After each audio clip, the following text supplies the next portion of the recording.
Hello, everyone. Thank you for being with us today. I know that you know that my number one priority at the Sheriff's Office is for all of us to protect the community, and specifically our children, which are the youngest and most vulnerable. My detectives are simply the very best, and they've been at work again. Today we're going to talk about child pornographers. Now, I want to underscore that data tells us that if child pornographers had the opportunity, the overwhelming majority of them would, in fact, sexually batter children.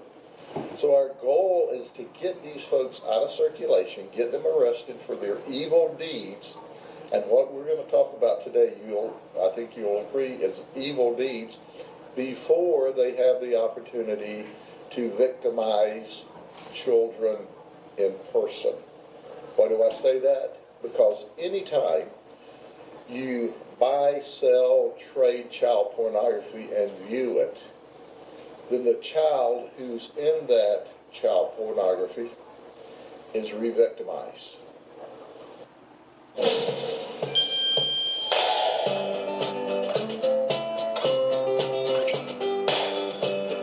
make $1 million store, I feel like it's not a one thing that makes it successful. I will underscore today that even though we seized 1,276 images of horrible, frightening child pornography, in this particular operation we did not identify any victims that we could rescue. And that's our primary goal.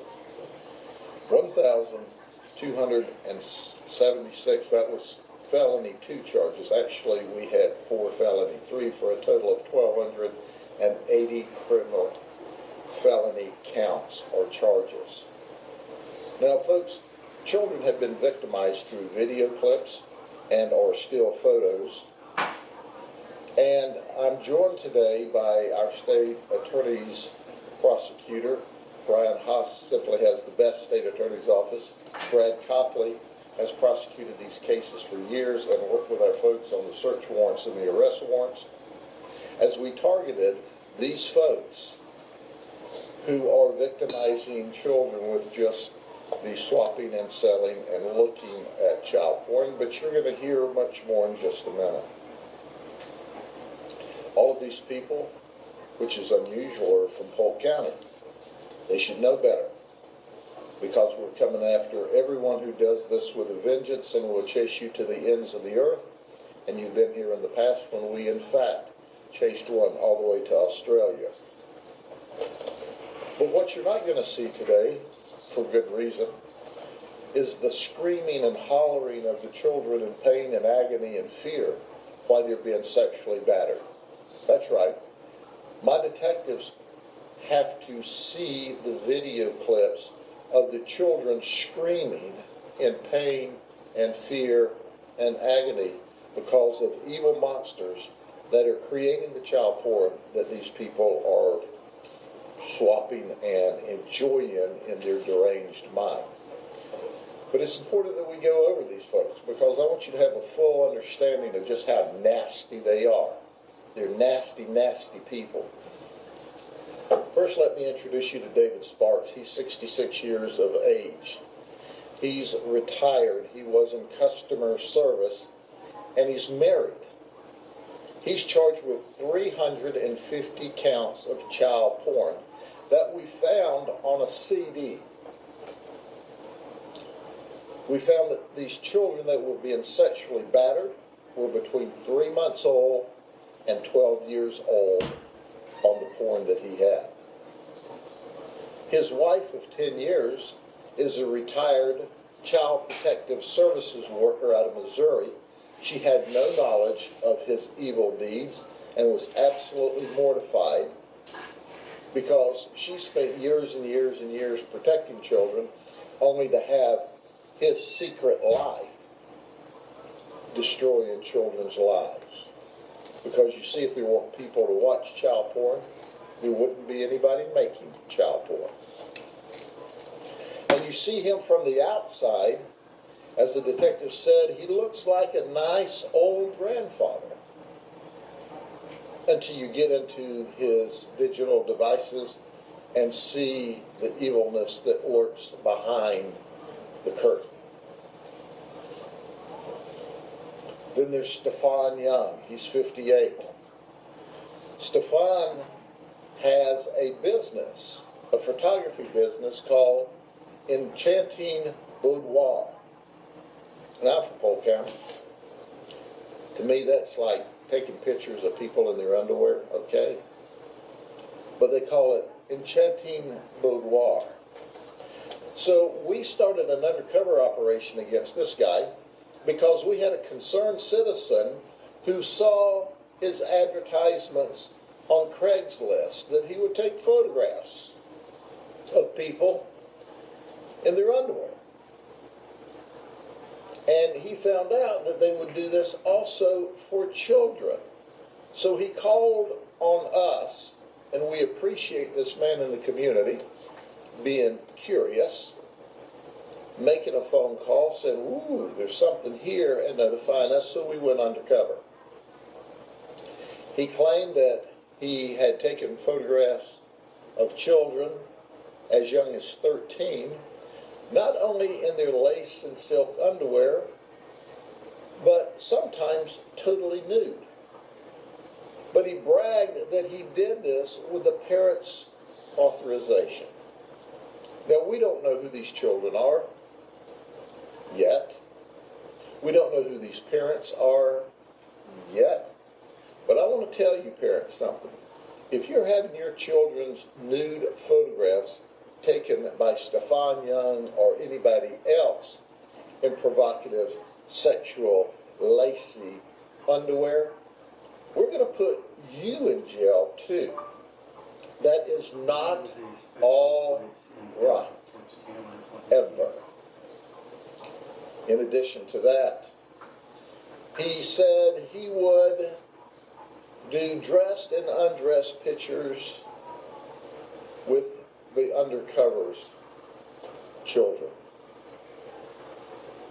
And he said, but listen, if Grady Judd finds out, we're in trouble. Because, see, he'll take art and make it pornography. Well, Stefan, it's pornography. It's not art. And your ugly mug is in the county jail. That's right. He knew he was going to be in trouble when we figured it out. Because Grady Judd takes art and makes it pornography. He justified this as art. It's not art when you're taking nude pictures of children. It's not art when you're in possession of child porn. And he also said he had, once again, this is his communication, we need these victims, that he had physical contact, physical sexual contact with two girls as young as 9 and 11 years of age. We don't know where they are. We need those victims. We're looking for them. And then he told the undercover another Grady Juddism. Don't talk to Grady Judd. If you do, I'll go to jail. He was right. He's in jail. He knew what he was doing was wrong, or he wouldn't have been concerned that Grady Judd knew. Listen, he's still under investigation.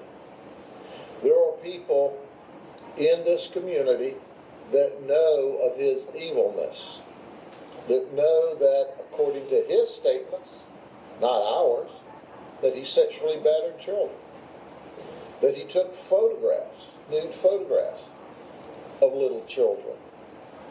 We want to find those victims. Help us out. This is a bad man, and we want him to go to prison for a long time.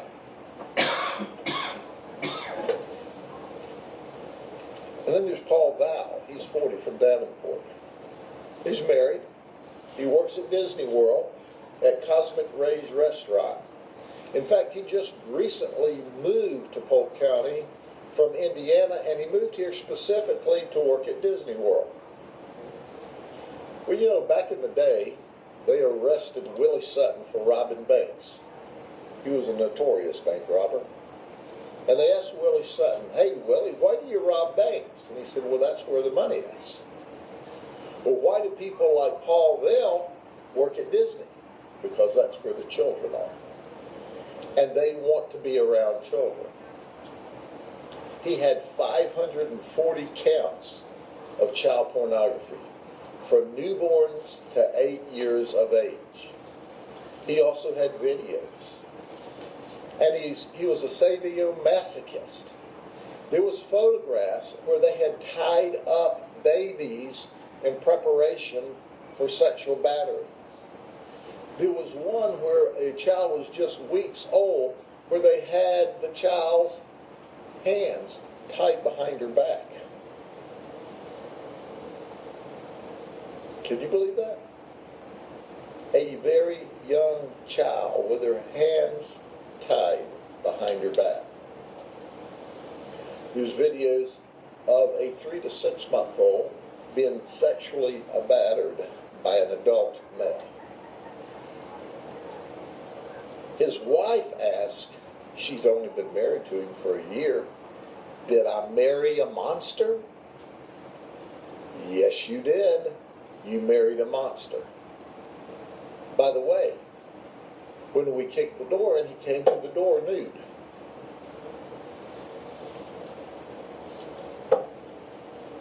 Think about this for a minute. Photographs of children bound up, some with their hands tied behind their backs. Infants. And there's Jay Holmuth, 52, of Lakeland. He's married. We investigated this guy a while back and could not establish enough probable cause to arrest him. So he got a really, really lucky break that we couldn't get there on that last child porn investigation. But he had a shot over the bow. He had a warning. But he went back and he did it again. And we got him this time. You know what this rascal did? What his job was? He worked at the warehouse at Publix, making potato salad. Knock, knock. Hi there. I'd love to show you what a K-12 powered school is really like. Step inside.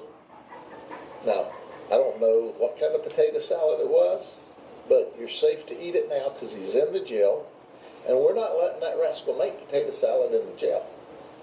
But that potato salad maker would also watch child porn when he could. He's been married 26 years. He carried micro SD cards in his wallet, maybe so he could drop one in a device and watch, when he was away from home. But he carried micro SD cards in his wallet.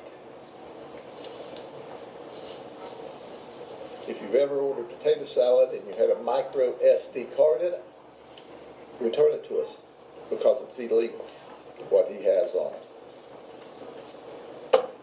Shane Osborne, 33, Polk City. He works at Best Buy Warehouse in Polk City as well. He had 200 images of children between the ages of 1 and 13 years of age. He confessed. He said, "But it's all a mistake. It's a mistake. I want y'all to know that."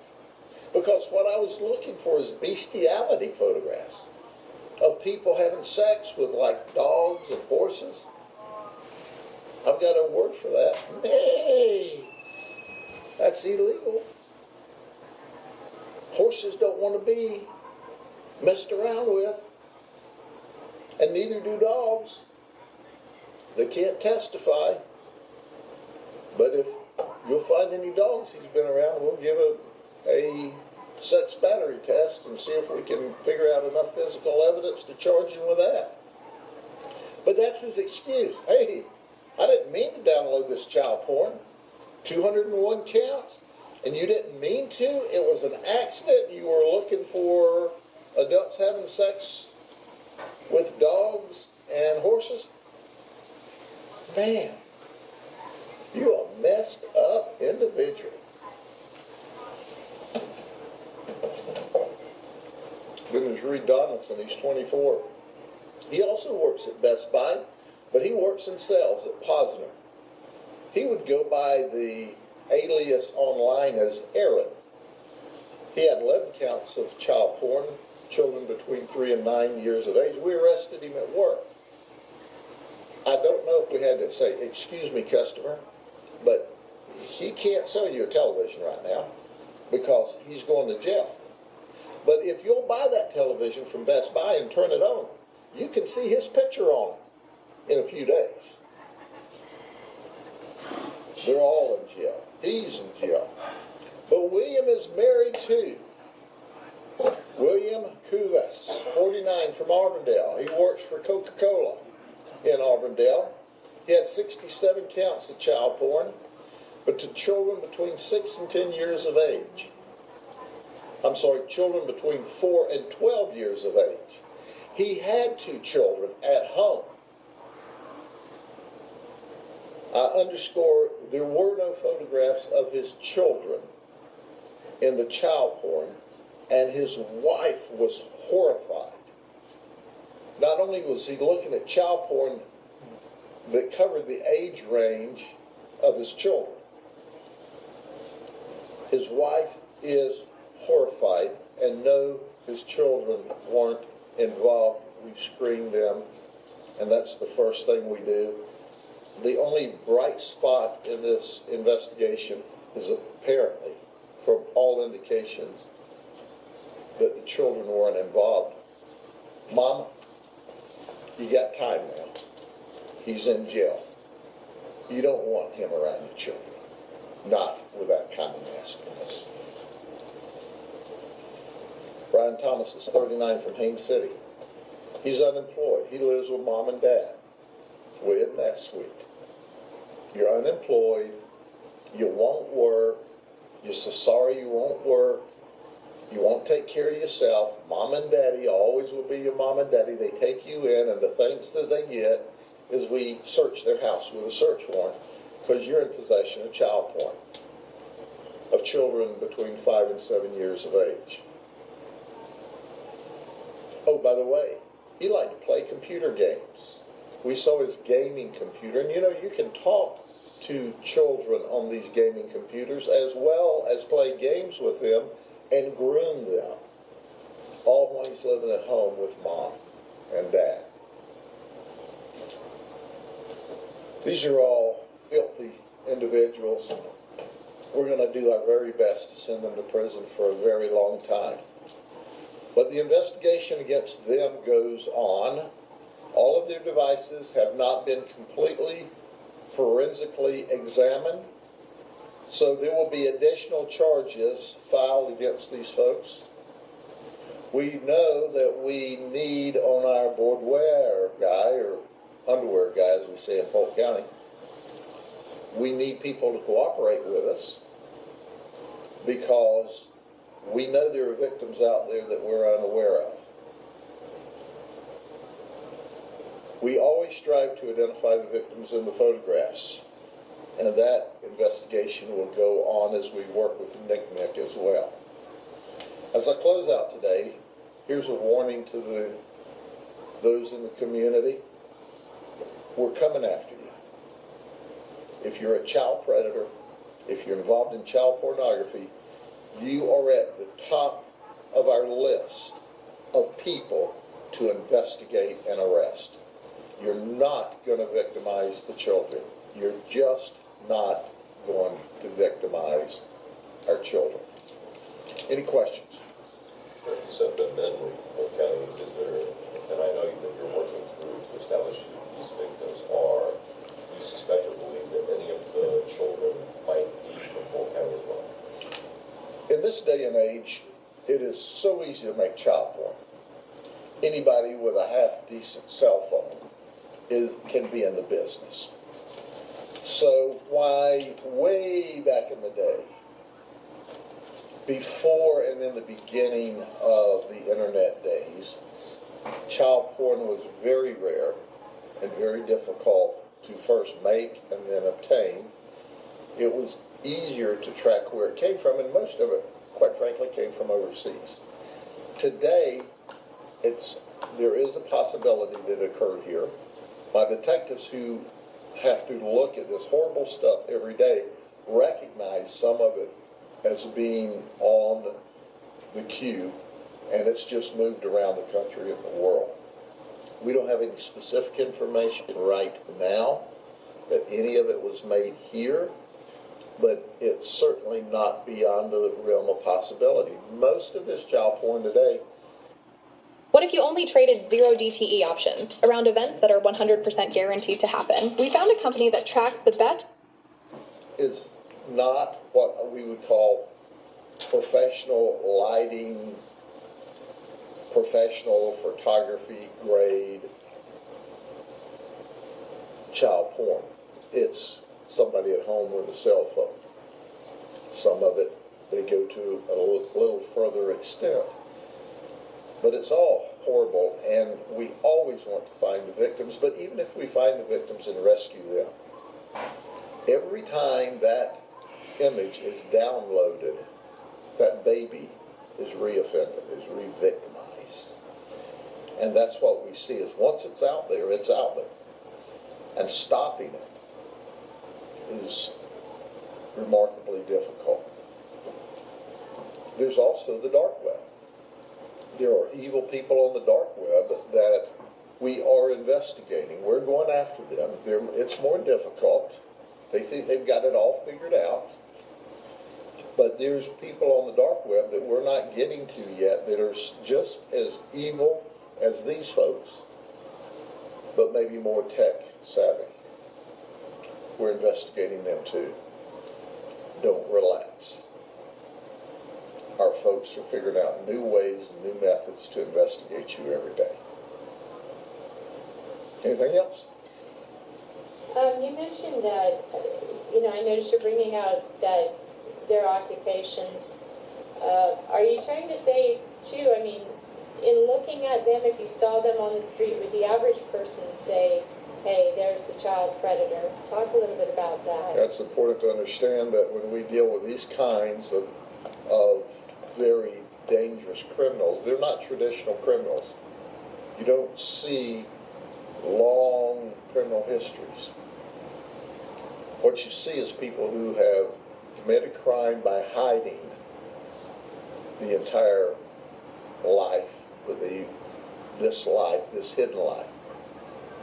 Many of these people have a public life and a secret life. We truly believe the wives whenever they said, we didn't know, because it's not uncommon for them to hide this from everyone. So when you see them on the street, they can look like Joe average citizen, just like the detective said. This one guy looked and acted and carried himself like just an old nice grandpa, until you saw his secret side. And you saw that he's attracted to infants, and that he watches child pornography. And then our research shows us that the majority of these people, given the opportunity, would sexually batter children. And children are being sexually battered all over this nation and around this world every day by people just like this. That's why we have to go after them. And it's easier to get the child predators than it is the child pornographers. Because if they're strictly child pornographers, they move a lot of this on the dark web, and it makes it more difficult for us to catch them. Whereas if they're wanting to attract or find children, they have to surface and go to where the children play. So in many respects, it's easier to identify the child predator, the overt child predator, than it is the covert child pornographer. Does that make a guy like Paul, the Disney guy, that much more scary because he was around and working with kids every day? Absolutely. And you must understand, when you go back to some of the origins of the word pedophile, it means child lover. These people love children. In their deranged minds, many of them believe, even though socially it's not acceptable, legally it's illegal, but in their mind, they think loving children is as normal as a normal heterosexual relationship between two consenting adults. Some of them believe that, especially our child predators. Even though they'll tell you, oh, I know it's illegal, I know it's not right. They've got this internal mechanism that triggers, and they'll go after your children. And if you're not all up in your children's business, if you don't know what they're doing online, if you're not monitoring it, if you're giving them space, you can be sure of one thing. The child predators fill in the space that you're giving them. You've got to be all up in your children's business. Okay? Thank you very much.